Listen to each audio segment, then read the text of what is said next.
The Football Show on Off the Ball. I'm prepared to do anything I can to play for my country again. Do it then. What about your start to the game? It wasn't bad, was it? Why should an honest answer be a mistake? How can a modern day manager not have a mobile phone? Why should he? Yeah, you're welcome along. So later on we're going to hear from Dermot Corrigan. We'll be talking Pep and Messi and Real Madrid with him. We'll keep you updated on the Champions League as it progresses across the evening. But we're going to kick things off, I'm very happy to say, with Jamie McGrath of St Mirren and Republic of Ireland International. We can now say Jamie, which must be nice. You're very welcome. Hi Joe, how's things? Yeah, very well. Had a glance at your Wikipedia page. Happy birthday. Yeah, you're a day short now. It's tomorrow now, 25, so getting on now. So, geez, what a couple of months for you. It's a long way from Athboy, County Meath and then Cherry Orchard to playing against Ronaldo over the last couple of weeks. I suspect that was a little bit surreal. Yeah, it's been a mad journey now, considering where I started off, and yeah, obviously to come up against Ronaldo there, was it just over a month or so ago? Yeah, it's been some journey so far, so hopefully it's only the start. Well, it looks like it's going to be. That must be an occasion where, for you, starting away against Portugal, quite possibly the biggest game you've played in. Maybe there's one or two others which jump to mind, but it's got to be right up there where you know everyone's watching and you've got like this icon of Ronaldo and he's going for a record. It would have been very easy to be looking around a little bit and starstruck by the whole occasion and by Ronaldo. Was it easy to park it pretty quickly and treat it like just another game? To be honest, I didn't really know I was starting until probably an hour or two before the game. Yeah, Stephen the gaffer just pulled me on the pitch when we were out walking the pitch. I kind of had a bit of an idea, but yeah, he just said, I'm going to throw you in. And yeah, I didn't really have too much time to really think about it. Right. What did you say? Are you sure? No, I was when I heard it, I was just ready to go. Obviously, you're full of adrenaline and that just gets you through it. So it didn't really hit me until we were walking out in the tunnel, and first man I looked down and see was Ronaldo standing there. So yeah, it was a bit surreal never seeing him, but yeah, you just had to get to grips with it quickly, and lucky enough it went all right. So obviously we didn't get the result we wanted, but yeah, it was still probably the highlight of my career so far. Yeah, and look, it was a great performance. Do you have time after Stephen Kenny tells you you're in to send a few text messages home? No, no, that's how kind of quick it was. Yeah, I just got word, and I didn't even think about that. I just thought focus on the game and get ready, even though I was ready all day. But yeah, just when I got that word, that's when I when you get that feeling that yeah, you're ready to go. So yeah, it was mad. You played really well. I mean, result aside, if we can just park that for a second and talk about you as an individual, you must have been happy enough with how the game went.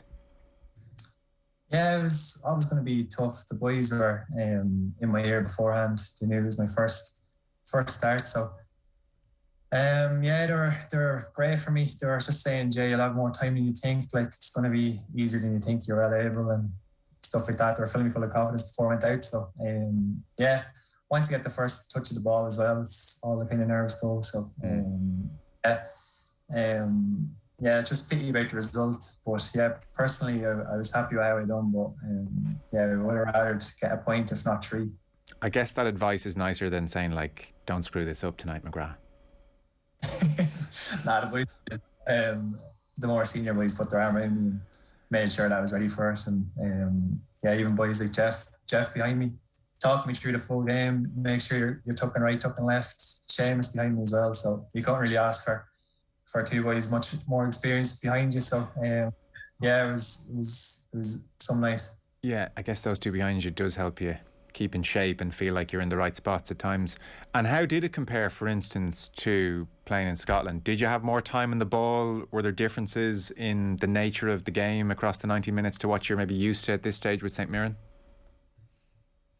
Obviously the standard is you're playing against the best players in the world. So yeah, we had a game plan. We did it as best we could, I thought. We limited all their dangers, and obviously you can't stop Ronaldo in the last 5 minutes. That's why he's the best in the world. Like, he showed what he do, and I think we kept him very quiet. But yeah, it's obviously going to be more difficult. Yeah, you have to be more clued in. You can switch off for a second, you'll get punished. So yeah, it was a great learning curve. And yeah, it's just to come up against players like Bernardo Silva, Bruno Fernandes, how they move the ball and how they manipulate the ball. It was really nice to see firsthand. Was it? Yeah, and it was a touch above maybe what you're used to. Yeah, but overall, I didn't really notice that big of a difference. Maybe, I don't know, some of the turns or first time passes around the corners, that was really maybe it. But in the general, I felt fairly comfortable out there. And like I said, personally, I went very well. So. I would think if you were playing against the likes of a Fernandes or Silva or players of that standard week in, week out, you'd adjust very, very quickly. I would expect you'd come to anticipate those first time balls around the corner or those neat turns. It's almost probably catches you off guard if you're not used to it every week. Yeah, I don't know. I thought overall, we were very comfortable in the game. I didn't think that they cut us open at any stage or they had too many chances. And that says a lot considering the world-class players they have in their attacking play. So, yeah, I didn't really notice us being cut open or us getting turned with one piece of magic or anything like that. But like I said, you just can't stop Ronaldo. We looked at the goals back and yeah, there's not really much we could have done. He's hanging in the air for about five seconds. So the power he generates from his header as well is something else. So they're freakish goals. I mean, perfect world, you stop the crosses. That's about the only way to stop him, I suppose. I don't know, did you see there was an angle of just Ronaldo and Seamus Coleman, and Coleman is clued in. He's paying attention, he's anticipating the cross, he's getting the feel for where Ronaldo is, and still he manages, Ronaldo that is, to manipulate the situation. He must make 2 or 3 or 4 runs in the space of, mini runs in the space of 3-4 seconds. Yeah, I think I seen that. It was like a little video from behind the goal. He was just 2 yards, and he starts offside, and just as the ball's been played, he comes back in, and yeah. Unbelievable. I don't think any other player in the world does that. So sometimes you just have to hold your hands up. But in saying that, I think there was enough time played in the game. I thought the ref could have blew it, but that's something else for another day. But yeah. Well, I think the ref wasn't that upset to be part of history, but I can say that. You better not say that, you get in trouble. Stephen Kenny, I remember you did an interview with the 42 a while back, and you were making an interesting point. And just for people maybe not totally au fait with your career, I think most people are fairly familiar with your route through to St Mirren at this stage, but came through in Athboy, and then it was Cherry Orchard, and then from St Pat's under-19s to playing with St Pat's. And in 2017, when you still would have been 2021 maybe, Stephen Kenny signed you for Dundalk. You won back-to-back leagues there before going to St Mirren in January 2020, which has gone extremely well, thankfully. But you were saying of that period at Dundalk, 2017 to 2020, that Stephen Kenny at times was, he said, quite hard on me. Basically wasn't happy with me for playing it safe too often, not expressing myself fully. He'd come in and say at times at half-time, stop passing the ball back, stop passing it sideways. I want you to lose it. I want you to give the ball away. I want you to try things. That sounds like an ideal manager for a player of your ilk. So that, I mean, kind of a counterintuitive message. I want you to lose it. Let's go here. Let's do something. Tell us about that time. That sounds like it was really important for you. Yeah, so it's about 20 signing for the best team in Ireland, or if not the best in history, just off the back of getting to that Europa League run, and coming into a big dressing room full of big characters and winners. So I was kind of finding my feet to start, and probably happy just to keep the ball ticking, not kind of give it away, do it, and that might not impress the gaffer or whatever. So kind of from day one, he's like just turn out. I want you to stop playing the ball backwards, stop playing a square. You have the ability to cut teams open. Like, I want you taking the ball in the half turn. If you lose it, you lose it. So that was kind of the team for the first half of my first season there. I come in at half time thinking I was doing all right, and I get an earful off the gaffer. So it was a learning curve, all right. He was also big in my case of getting better in the gym, stronger physically, and trying to catch up to some of the boys that were there. And that's kind of what we were known as the fittest team in the league. So I had to took me a good few months to get up to speed in that aspect as well. So overall, it's been unbelievable for my development, and looking back on it now, it's the best thing that could happen to me at that age. Yeah, it sounds like it. What would his messages be to you now about your game? No, he's still on about the same. He wants to be creative. He wants it to be positive in possession. He likes kind of players that are dynamic off the cuff. So yeah, that's kind of the message is still the same. Just be positive in your play in the attacking third. Just be positive and take risks. So as an attacking player, that's all you want to hear. Is it harder to be a risk taker and to fully express yourself as you go up the levels in football?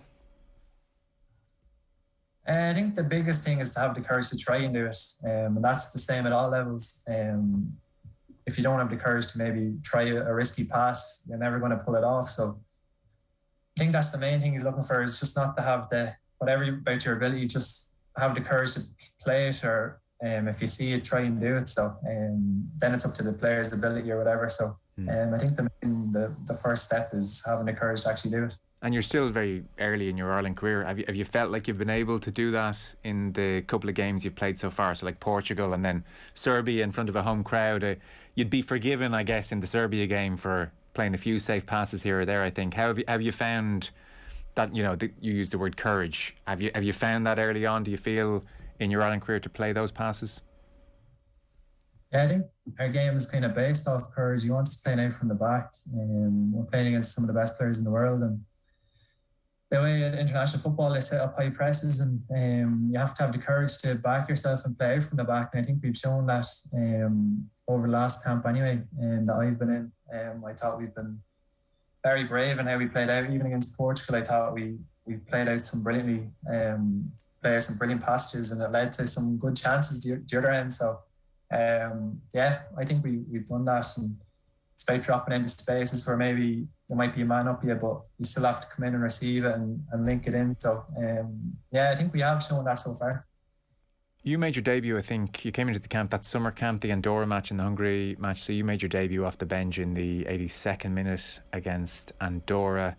At that stage, Ireland were 2-1 up after going 1-0 down.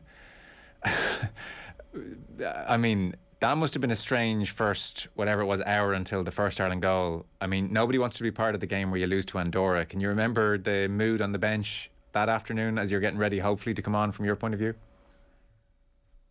No, yeah, we remain calm. Like, at international football, anything can happen. So they got a chance and they scored from it. So it's how we reacted to it. I thought we reacted well. It kind of kicked us back into probably passing the ball more sharpish, and probably gave us that kick that we needed, because yeah, once you go goal line, it's how you react. So yeah, I think Troy done brilliantly. He bagged twice soon enough after. So for him as well, that was a big confidence booster for him in his international career. So yeah, I think once we conceded and went to go behind, we showed good character to bounce back. And of course, it'd be a massive disappointment if we didn't at least draw or win against Andorra. Yeah, I think we reacted brilliantly and ended up running out comfortably enough. So yeah, showed a good character. Yeah, no, a nice one not to happen on your debut. The Athboy Chronicle would have McGrath debut a disaster as their lead headline, which nobody wants. Nobody wants. So St Mirren, you go over, I think you pretty much go over there start of the pandemic, don't you? January 2020 was I reading? So geez, bizarre time to go over. It seems to have gone extremely well for you. Player of the season, 17 goals.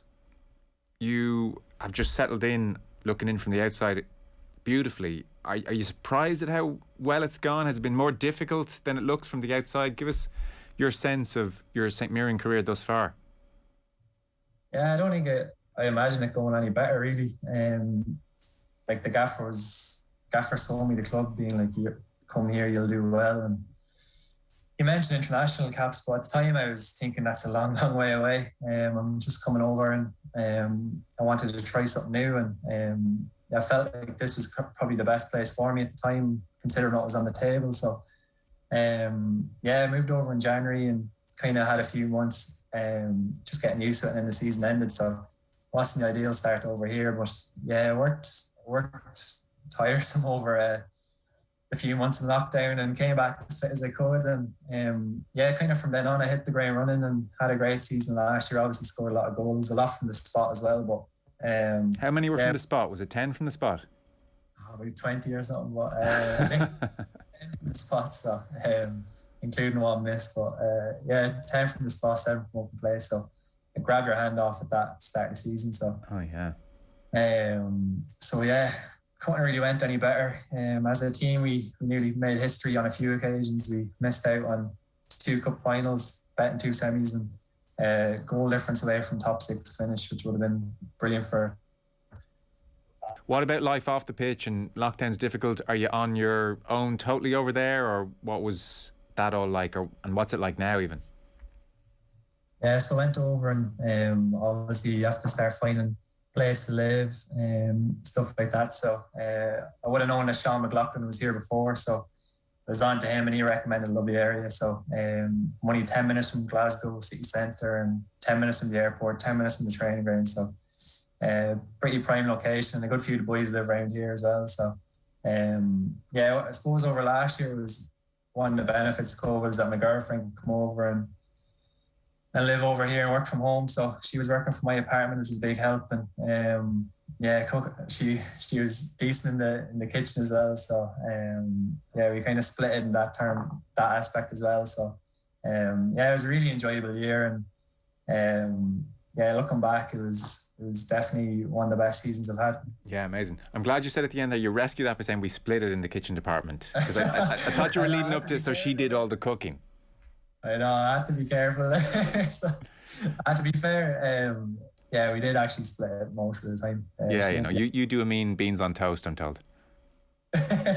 Scrambled egg. But, yeah. And has she gone back now? Or you know, because that stuff's important, isn't it? Personally, and being happy off the pitch. Yeah, so she's still not back in the office yet, but I think probably after Christmas she'll have to go back. So she kind of spells 3 weeks at a time over here and then 3 weeks back home. So it's not the worst.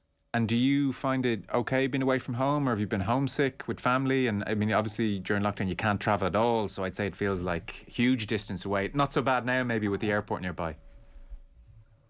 Yeah, to be honest, I thought it'd be worse because I've never lived away from home up until I came here. But I didn't know if it was a mixture of COVID and nothing being open back home. None of my mates were out doing anything or that, and so I didn't really feel like I was missing out on too much. So I was kind of the benefits of it as well, knowing that everybody's sitting in their gaff anyway. So no, I thought I'd miss home a bit more. Obviously, you do miss it, and any chance you do get to go home, I'll take it. But no, my family come over a good bit as well. They came over for Christmas, and yeah, my dad likes to go to as many games as he can, but obviously due to the restrictions, he hasn't kind of got over in a long time now. So now the fans are back in the stadium, I think he'll start coming over and back a lot more now. So that'll be good as well. Great. You're talked about. I mean, I don't know how much you're bothering to pay attention to media, but your career has been talked about by various people as a really good example and template to talented young players coming through. And what I mean by that is you have risen at 24 to the level of Republic of Ireland International. You're making a very good living in the game, and you know, it seems like there are clubs beyond St Mirren very interested in you, and yet you stayed at home. You came through St Pat's under-19s. There's a scholarship with NUI Maynooth, so you get your degree in business management, I think, which gives you a certain safety net, and must be a lovely thing, you know, as you're embarking on a career to have as a safety net. And you know, it's all kind of worked out. And you know, for me, geez, if I was a parent, or you look ahead to the next couple of generations with Brexit, it's not like 13, 14-year-olds can go over to England anyway. You know, suddenly I look at your route and I look at, say, like I said, 14-year-olds parking their education effectively, you know, madness for a 1 in a million shot and going over to the UK. And it's very hard to say no to as a 14-year-old as well. But man, your route looks a whole lot better than, you know, all in as a 14-year-old on moving over to a different country on your own. Yeah, yeah, it's probably a unique route that not many have kind of done before. So I know Amber Barrett has gone on to do it. I would have went to Maynooth with her, and she's gone on to great things as well. But yeah, I think it is definitely a path that people should be more aware of now. And Yeah, I suppose when I was growing up, it was kind of, you go at 15, there was one of this that you could kind of leave at 14, 15, and obviously it's very difficult when you've a United or Liverpool after you. Did you get any offers at 14, 15, 16, Jamie, to go over to the UK? Yeah, I spent a few weeks over a few clubs. I suppose Brentford, Birmingham, had an offer off Peterborough. So but to be honest, I wasn't really to be honest, looking back, I didn't want to really go. I don't think I was mature enough. I was only 15, 16. I think personally, anyway, I was too young to go. And were family jumping in saying there's no chance you're going, or were they open to it? Nah, to be honest, they knew as well. Like my dad was saying, my mum and dad were both saying, you're better off staying doing your leaving cert. Once you have your leaving cert, then you can reassess and see what happens. And yeah, that's kind of the time where Peterborough came in. And at the time I was like, I still don't really want to go. I was 17, and still not really mature enough. I don't think. I think if I went, I would have been home after a few months, a year maybe. And that's how I ended up going to Maynooth, signing for St Pat's. And looking back, it was the best decision I've ever made. And if that opens up more parents' eyes to what can happen, and it's never too late to leave, happy days, because I know a lot of parents can kind of see it after kids aren't signed by an academy at 16, 17, that there's no hope for them. But hopefully this proves that it's never too late, and sometimes patience is key. Yeah, no, it sure does. Well, listen, great to check in with you. Congrats again on the internationals earlier this month. Another big couple of months coming up across October and November from an Irish perspective. Keep it going at St Mirren. Seems to be flying there for you. So good to check in. Might do it again maybe some way towards Christmas. Jamie McGrath, great to have you on. Thanks a mil. Thanks, Joe. Thank you.